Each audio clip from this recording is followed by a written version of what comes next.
In this video, we are taking a look at how do we determine the steam state at turbine extraction. So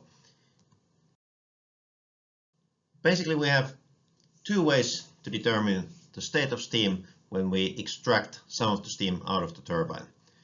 Number one, if we know the efficiencies of different parts or stages of the turbine, then we can calculate it very precisely. We calculate stage by stage, one step at a time until we reach the extraction that we are interested in. This is the most precise method, and this is the method we would use probably if we were calculating a real power plant and we had available the turbine manufacturer's efficiency curves.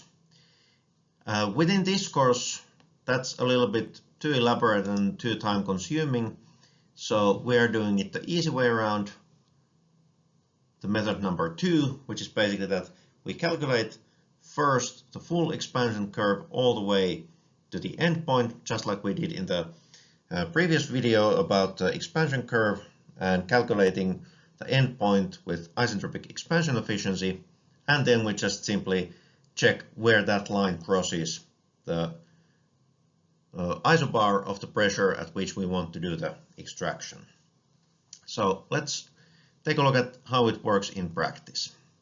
So we'll assume that we have the same turbine, and if you haven't checked yet the previous video about the expansion curve and isentropic efficiency, I recommend to take at least a quick look to familiarize yourself with what extraction curve we found.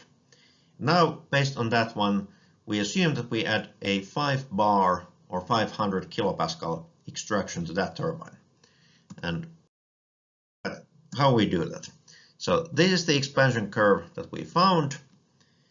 Our starting point at 500 Celsius, 8 megapascals, and we expand at 85% efficiency all the way to 5 kilopascals. Now we want to have a 5 bar extraction. So 500 kilopascals we have here, 100 kilopascals, and here 1 megapascal, and 500 kilopascals would be right about here, and then we just simply read the enthalpy value at the left. So straight line drawn between beginning and end with a ruler, and then we check the cross point. And we get 2850.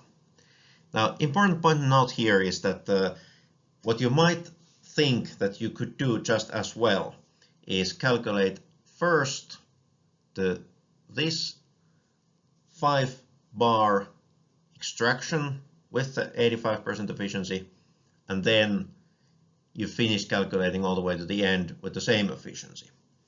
And this is two things. One, first of all, you're doing extra work, especially if you have 2 or 3 of the extractions. It's just extra stages work that wouldn't have to be done. But more importantly, it's not just extra work, it's just flat out wrong. And why is that? So it would seem logical that you start calculating here, you find this point, and then you continue. Anyway, this is a straight line. Where it goes wrong is that you look at the curve. So basically the 85% by definition, it means that this delta H from here to here is 85% of if we went all the way down, straight down until we hit the 5 kilopascals. Okay, now if we start to go here, okay, we find this point. Then we go, suppose we have multiple extractions one by one, you go here.